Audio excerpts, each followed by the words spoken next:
Bikaner range police द्वारा अपराधियों की अवैध संपत्तियों पर अतिक्रमण के खिलाफ कार्रवाई लगातार जारी है। इसी के तहत हिस्ट्री शीटर हरिओम रामावत के मकान पर कार्रवाई कर अपराधियों को सख्त संदेश दिया गया। हिस्ट्री शीटर हरिओम रामावत कोई और नहीं बल्कि रोहित गोदारा गैंग के सक्रिय गुर्गे के रूप में कुख्यात है। अब पुलिस ने इसके खिलाफ कार्रवाई करते हुए ये साफ कर दिया है कि अपराधी और गैंगस्टरों को बिल्कुल भी नहीं बख्शा जाए।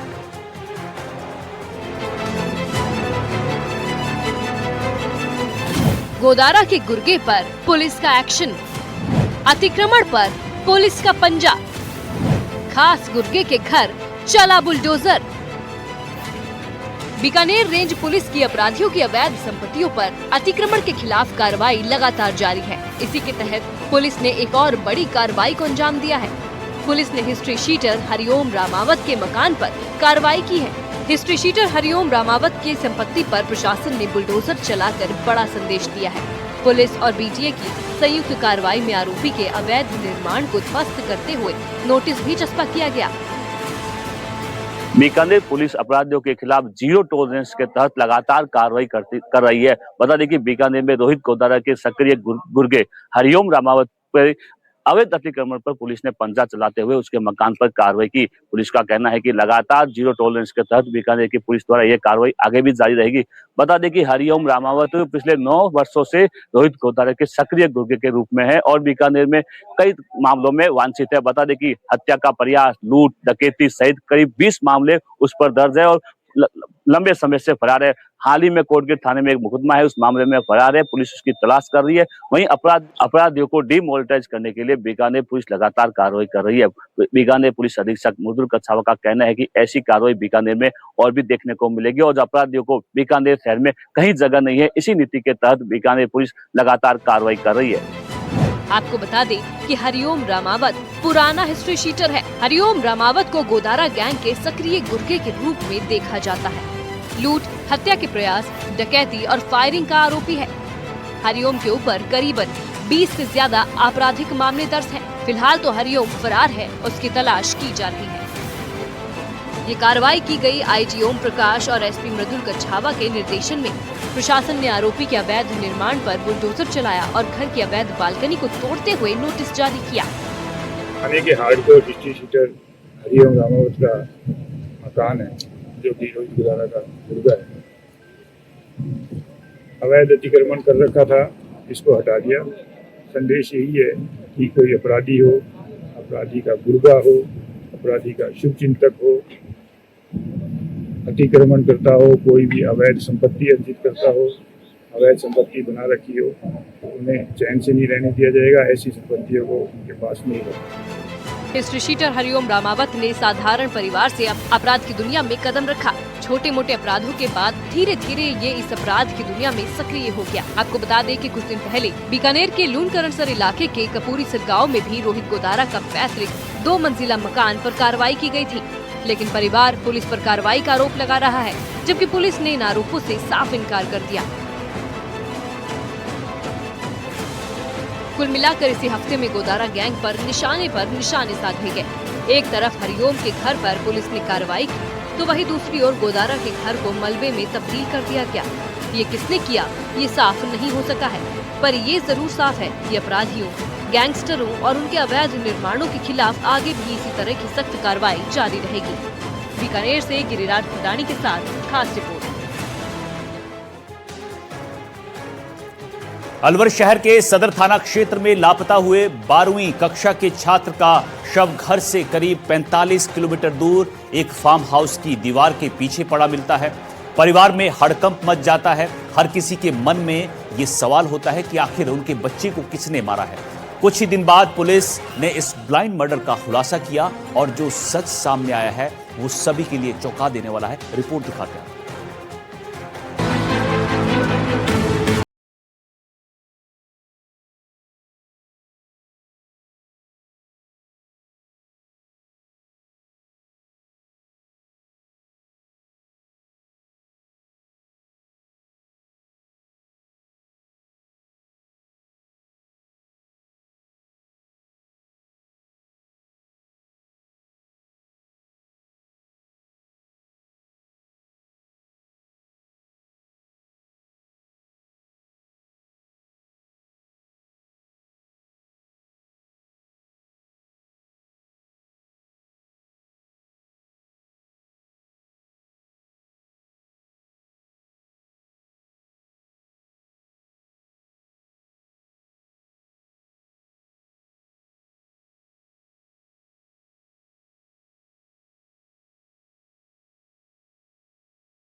14 तारीख को शाम को 6 बजे के करीब घर से निकला था और कह के निकला कि दोस्त के साथ जा रहा हूँ। और दोस्त के साथ अजीत नाम उसने बताया, फ़ोन पे उसकी मम्मी से बात हुई। उससे आगे फिर वो अब 24 घंटे करीब नहीं मिला। इसके बाद मामले में कुछ ऐसा खुलासा होता है कि दोस्ती से ही भरोसा उठ जाए। पुलिस की तफ्तीश में सामने आता है कि इन दोनों दोस्तों ने ही पैसों के लिए तुषार का अपहरण किया था और जब तुषार को पता लगता है और वो भागने की कोशिश करता है तो वो बिना सोचे ही उसे मौत के घाट उतार देते हैं। तुषार का शव घर से करीब 45 किलोमीटर दूर नौगावा थाना क्षेत्र के नेवाड़ी गांव में एक फार्म हाउस के पास पहाड़ियों में मिला था। आरोपियों ने जब खुलासा किया तो सबके होश उड़ गए। वारदात में खुलासा हुआ कि उसका दोस्त सूरज जाटव तुषार को अपने साथ में ले गया था। बाइक पर घुमाने के बहाने वो तुषार को अपने साथ में ले गया था। सूरज उसे नेवाड़ा गांव के पास में ले गया, जहां पर उसने अपने साथी नरेश को बुला लिया। तुषार को इस बात की बिल्कुल भी भनक नहीं लगी। दोनों ही आरोपी तुषार का अपहरण कर लेते हैं। आरोपी तुषार को जंगल में छिपाकर रखने का प्लान बनाते हैं। उसके परिजनों से फिरौती मांगने की योजना भी बना रहे होते हैं, लेकिन इसी दौरान तुषार दोनों की बातचीत को सुन लेता है। साजिश का पता लगते ही वो भागने की कोशिश करता है। तुषार के भागने पर आरोपियों ने उस पर फायरिंग कर दी और गोली लगने से उसकी मौके पर ही मौत हो गई। आरोपियों ने तुषार का अपहरण करके उसके परिजनों से फिरौती वसूलने की योजना बनाई थी, लेकिन उसकी मौत होने पर आरोपी उसके शव को वहीं पर छोड़कर भाग जाते हैं। जो बच्चे की जो हत्या के पीछे जो दो लोग थे, उन दोनों को गिरफ्तार किया। एक व्यक्ति का नाम सूरज है, जो कि उस बच्चे के गांव का ही रहने वाला है। जो बच्चा ननिहाल में रहता था, उसी के ननिहाल का रहने वाला है सूरज। और दूसरा नरेश है, जो कि उसी सूरज का रिश्तेदार था, जो नेवाड़ा जो थाना नौगावा के गांव का रहने वाला था। इस प्रकार से हमने 2 जनों को गिरफ्तार किया। जो दोनों गिरफ्तार हुए हैं व्यक्ति, उनकी पूछताछ से ये पता चला है कि ये इस बच्चे को अगवा करके ले जाना चाहते थे। बेसिकली ले तो इसको ये अपनी सहमति से गए थे, फिर वहाँ पे कहीं इस नौगावा थाना क्षेत्र में इनका प्लान ये था कि इस बच्चे को छुपा के कहीं रख लें और इसके परिजनों से कुछ फिरौती इस बच्चे के फ्री करने के एवज में मांग लें। पुलिस ने इस मामले में 2 आरोपियों को गिरफ्तार कर लिया है। पुलिस अब हत्या में प्रयुक्त पिस्टल की बरामदगी के प्रयास कर रही है। साथ ही दोनों आरोपियों से गहन पूछताछ की जा रही है और मामले में अन्य पहलुओं की भी जांच की जा रही है। अलवर से मुरीद गौर के साथ रिपोर्ट। तो आपने अलवर की कहानी देखी, किस तरह से यहाँ पर फिरौती के लिए एक दोस्त की जान ले लेते हैं दोस्ती, और 45 किलोमीटर दूर एक फार्म हाउस की दीवार में पीछे पड़ा इसका शव मिलता है। आगे बढ़ते हैं, बात अब श्रीगंगानगर की कर लेते हैं। श्रीगंगानगर के पंजाब बॉर्डर पर बदमाश और पुलिस में मुठभेड़ का मामला सामने आया है। जानकारी के मुताबिक आरोपी राजस्थान में बड़ी वारदात को अंजाम देने जा रहे थे, लेकिन इसी बीच बदमाशों का पंजाब राजस्थान बॉर्डर पर पुलिस से मुकाबला हो जाता है। फिर क्या हुआ, इस रिपोर्ट में आपको दिखाते हैं।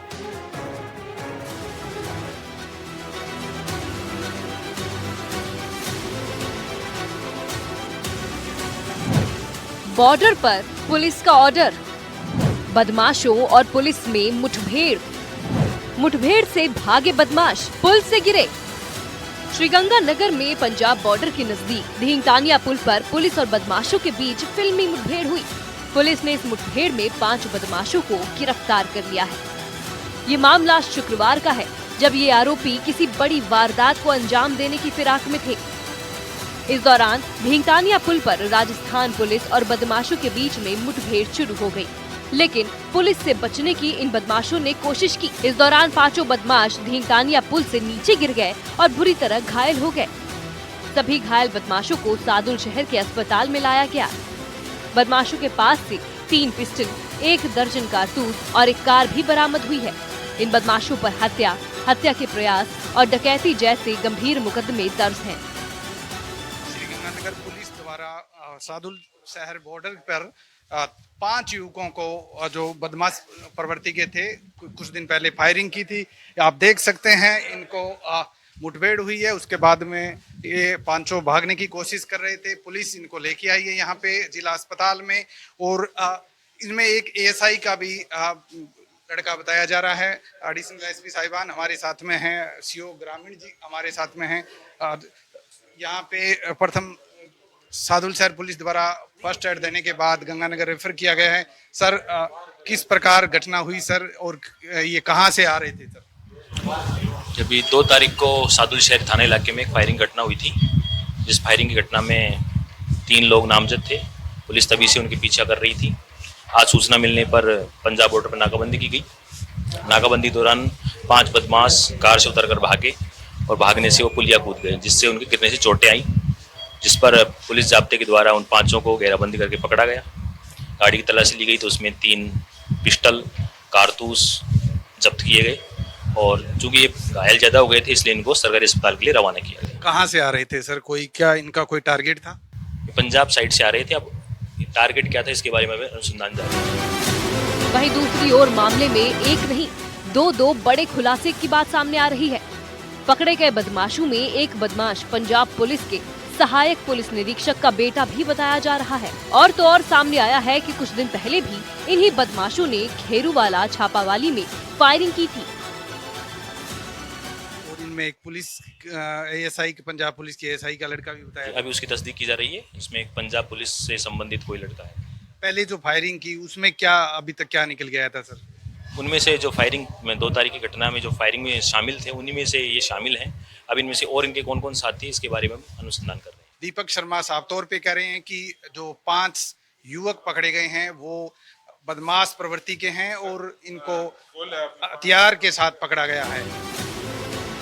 फिलहाल पुलिस अभी तफ्तीश में जुटी है। आरोपियों की कुंडली खंगाली जा रही है। साथ ही एक बदमाश के सहायक पुलिस निरीक्षक के बेटे होने के दावे की भी पुलिस जांच कर रही है। श्रीगंगानगर से सुखवीर चौधरी के साथ रिपोर्ट। तो पंजाब से ये बदमाश राजस्थान में घुसते हैं। श्रीगंगानगर में इनका राजस्थान पुलिस से आमना सामना होता है और ये किसी बड़ी वारदात को अंजाम देने के लिए घुसे थे, लेकिन यहाँ पर राजस्थान पुलिस से इनका मुकाबला हो जाता है और उसके बाद ये पकड़े जाते हैं। अब आगे बढ़ते हैं, बात बाड़मेर की कर लेते हैं। बाड़मेर में 25,000 के इनामी तस्कर और पूर्व छात्र संघ अध्यक्ष रेखा राम ने अपने साथियों के साथ मिलकर एक व्यापारी का फिल्मी स्टाइल में अपहरण कर लिया। कार में सवार होकर आए 2 बदमाश हाथों में डंडे लेकर शोरूम में घुसते और सीधे व्यापारी गणेश पर हमला कर दिया, फिर कार में डालकर उनको ले गए। हालांकि पुलिस की नाकेबंदी के आगे बदमाशों की एक नहीं चली, लेकिन हर मामले में कई सवाल खड़े हो जाते हैं। आखिर व्यापारी को अगवा क्यों किया गया? क्या कोई पुरानी रंजिश है या फिर पैसों का लालच? रिपोर्ट। व्यापारी को घुसकर किया अगवा, पूर्व छात्र संघ अध्यक्ष ने किया अपहरण, फिल्मी स्टाइल में किया अपहरण, सीसीटीवी में कैद हुई वारदात। बाड़मेर में बदमाशों के हौसले इस कदर बुलंद हो रहे हैं कि दिन दहाड़े शोरूम में घुसकर ही व्यापारी को अगवा कर लिया जाता है और कोई कुछ नहीं कर पाता। ये मामला बाड़मेर से सामने आया। वारदात महादेव मार्केट की है। 25,000 के इनामी तस्कर और पूर्व छात्र संघ अध्यक्ष रेखा राम ने अपने साथियों के साथ मिलकर एक व्यापारी का फिल्मी स्टाइल में अपहरण कर लिया। एनडीटीवी के पास अपहरण का एक्सक्लूसिव फुटेज भी है। इस फुटेज में साफ देखा जा सकता है कि किस तरीके से अपहरण की वारदात को अंजाम दिया गया। गणेश नाम का व्यापारी अपनी दुकान में बैठा हुआ था, तभी कार में सवार होकर आए 2 बदमाश हाथों में डंडे लेकर शोरूम में घुसे और सीधे व्यापारी गणेश पर हमला कर दिया। इसके बाद उसे उठाकर कार में डाल कर ले गए। ये पूरी वारदात दुकान में लगे सीसीटीवी में ही कैद हुई है। मामले के बाद रीको थाना पुलिस तुरंत मौके पर पहुंचती है। किडनैपिंग का मुख्य सूत्रधार कोई आम अपराधी नहीं, बल्कि पूर्व छात्र संघ अध्यक्ष रेखा राम ही निकलता है। रेखा राम कुख्यात मादक पदार्थ तस्कर भी है। रेखा राम एनडीपीएस के कई मामलों में वांछित भी है। पुलिस ने उस पर 25,000 का इनाम घोषित कर रखा है। गनीमत रही कि पुलिस की मुस्तैदी से कोई बड़ी वारदात नहीं हुई। जिला एसपी के निर्देश पर तुरंत ही सख्त नाकाबंदी करवाई गई। रीको थाना अधिकारी चैन प्रकाश के नेतृत्व में पुलिस की 2 टीमों ने 3 गाड़ियों के साथ बदमाशों का रूट ट्रैक करते हुए लगातार पीछा कर घेराबंदी शुरू कर दी। चारों तरफ से पुलिस गाड़ियों के सायरन और बढ़ते भारी दबाव को देखते हुए बदमाश भी घबरा गए। पकड़े जाने के डर से बदमाशों ने व्यापारी गणेश के साथ में मारपीट की और उसे रेवाला बाटाडू गांव के पास में एक सूने कच्चे रास्ते पर गाड़ी से ही नीचे फेंक दिया। फिलहाल पुलिस टीम ने व्यापारी को सुरक्षित दस्तयाब कर लिया है। बाड़मेर से खास रिपोर्ट। अब बात उत्तर प्रदेश के मेरठ की कर लेते हैं। कहते हैं कि शादी के वक्त 7 फेरों के साथ 7 जन्मों का साथ निभाने का वादा किया जाता है। पत्नी को ढाल माना जाता है जो पति पर आने वाली हर मुसीबत को खुद पर ले लेती है। लेकिन अगर वही ढाल काल बन जाए, अगर वही हम सफर मौत का सफर तय कर दे और अगर वही अपनी ही मांग का सिंदूर पोंछने के लिए एक जानलेवा जहरीली साजिश रच डाले, ऐसी ही घिनौनी और खौफनाक वारदात हुई मेरठ में। रिपोर्ट देखिए।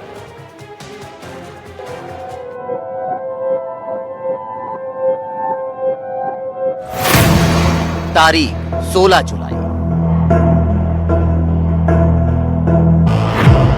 ढलती रात और सुबह का वो मनहूस सवेरा। मेरठ का ऐतिहासिक इलाका हस्तिनापुर। सुबह जब लोग जगे तो कृष्णा किड्स प्ले स्कूल के संचालक अतुल पवार के घर से चीख पुकार सुनाई दी। अतुल पवार जो रात को भले चंगे सोए थे, सुबह घर के बाहर बिस्तर पर बेजान पड़े थे, जिसमें ठंडा हो चुका था और जैसे ही चादर हटाई गई लोगों के होश उड़ गए। बिस्तर के भीतर एक जिंदा सांप कुंडली मारे बैठा था। अतुल खामोश पड़े हुए थे। उनके पैरों पर थे जहरीले सांप के डसने के 2 गहरे निशान, जिसे देखकर हाहाकार मच गया। पहली नजर में मामला बिल्कुल साफ था। कुदरत का कहर, एक हादसा, एक नाक का डसना और एक बेकसूर की मौत। हर दिल तड़प उठा। पत्नी दामिनी की चीखें 7वें आसमान पर थी, लेकिन रोती हुई पत्नी के आंसुओं के पीछे छिपा था एक ऐसा खौफनाक सच जिससे मेरठ पुलिस अनजान थी। अतुल पवार की मौत को हादसा मानकर केस बंद कर दिया गया होता, लेकिन मेरठ पुलिस को कुछ ऐसा मिला जिसने उस जांच के दायरे को आगे बढ़ाया। एक नौजवान शख्स अपने ही घर के बिस्तर पर सांप का शिकार कैसे हो गया? सांप कहां से आया, कैसे आया, बिस्तर पर चढ़कर कैसे काट लिया? वो चिल्लाया क्यों नहीं? जहां काटने के निशान थे, सांप वहां से दूसरी जगह पर क्यों मिला? मेरठ पुलिस ने तफ्तीश का रुख बढ़ाया तो सबसे पहले शक के दायरे में आया मृतक का अपना ही घर। और पुलिस ने जब कत्ल की इस मिस्ट्री को सुलझाने के लिए साइबर वेपन यानी मोबाइल फोन के कॉल रिकॉर्ड्स खंगाले तो रिश्तों की वो बदसूरत परतें खुलकर बाहर आ गईं। वो सच सामने आया जिसे सुनकर हर कोई हैरान रह गया। पुलिस के मुताबिक रात के सन्नाटे में जब अतुल गहरी नींद में सो रहा था, दामिनी ने अपने ही हाथों से मौत के उस जहरीले फंदे यानी सांप को अतुल के बिस्तर पर छोड़ दिया। सांप ने डसा, जहर रगों में दौड़ा और तड़प तड़प कर अतुल ने दम तोड़ दिया। सुबह होते ही दामिनी ने इसे एक कुदरती हादसा साबित करने का पूरा स्वांग रचा। दामिनी का इनके ही स्कूल के एक ड्राइवर से संबंध पता चला। इनकी लगातार उनसे वार्ता होती थी। तुषार नाम का व्यक्ति था। तुषार का जब मोबाइल और अन्य चीजें देखी गई तो उनके मोबाइल में एक डब्बे में बंद एक सांप का फोटो भी प्राप्त हुआ। उसके आधार पर जब उससे पूछताछ की गई तो उसने ये बताया कि 2 सपेरों से मिलकर उसने एक सांप खरीदा था।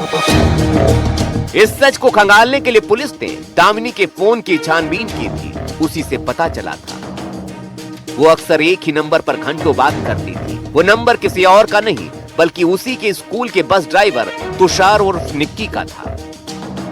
यह कत्ल कोई अचानक उठाया गया कदम नहीं बल्कि इसके पीछे महीनों की मुकम्मल साजिश रची गई। इसमें जो बरामद सांप है उसे पोस्टमार्टम हेतु भेजा जा रहा है। जो टेक्निकल सर्विलांस और जो फोन से हमें एविडेंस प्राप्त हुए हैं उनके एग्जामिनेशन के लिए इन्हें FSL भेजा जाएगा और इसमें अग्रिम विधिक कार्रवाई की जा रही है। थाना हस्तिनापुर पुलिस और स्वाट टीम देहात के द्वारा इस घटना का चंद घंटों में सफल अनावरण किया गया। गुनाह की इस स्क्रिप्ट का पहला पन्ना लिखा गया था कुछ दिन पहले, जब दामिनी और तुषार ने मिलकर अतुल को एक सड़क हादसे में मारने की कोशिश की। गाड़ी से टक्कर मारकर अतुल को रास्ते से हटाना था ताकि मौत एक्सीडेंट लगे, लेकिन किस्मत ने अतुल का साथ दिया और वो बच गए थे। दरिंदों के सिर खून सवार था। दोनों किसी भी हाल में अतुल को मारना चाहते थे। वजहें 2 थी। पहला, दामिनी और तुषार का अवैध संबंध जिसमें अतुल रोड़ा था। तुषार खुद शादीशुदा था और अपनी बीवी को तलाक देने की तैयारी कर चुका था। और दूसरी बड़ी वजह 20 लाख रुपए का इंश्योरेंस। 20 लाख रुपए का इंश्योरेंस। अतुल की मौत के बाद दामिनी को 20 लाख रुपए मिलने वाले थे। रुपयों की हवस और जिस्मानी ताल्लुक के इस सनक ने दामिनी को एक नागिन में बदल दिया और बन गई वो अपने ही सुहाग की कातिल। और इसके लिए एक जिंदा जहरीला सांप अरेंज किया गया और फिर कत्ल की जहरीली साजिश को अंजाम दिया गया। लेकिन कानून के हाथ लंबे होते हैं। मेरठ पुलिस ने कत्ल की जहरीली स्क्रिप्ट को पढ़ा तो उसे स्क्रिप्ट कमजोर भी है, क्योंकि 16 महीने पहले भी इसी इलाके में ऐसे ही एक पत्नी ने पति को सांप के जरिए मर्डर की कहानी रची थी। लिहाजा पुलिस ने हर परत खंगाली तो हर कातिल किरदार बेनकाब हो गया। दौलत और हवस की खातिर रचा गया खेल अब जेल की काल कोठरी तक जाकर पहुंच गया है। मेरठ से सनु शर्मा के साथ ब्यूरो रिपोर्ट, एनडीटीवी इंडिया। तो क्राइम कुंडली में आज के लिए मेरे साथ इतना ही। आप सावधान रहिएगा, सतर्क रहिएगा। नमस्कार।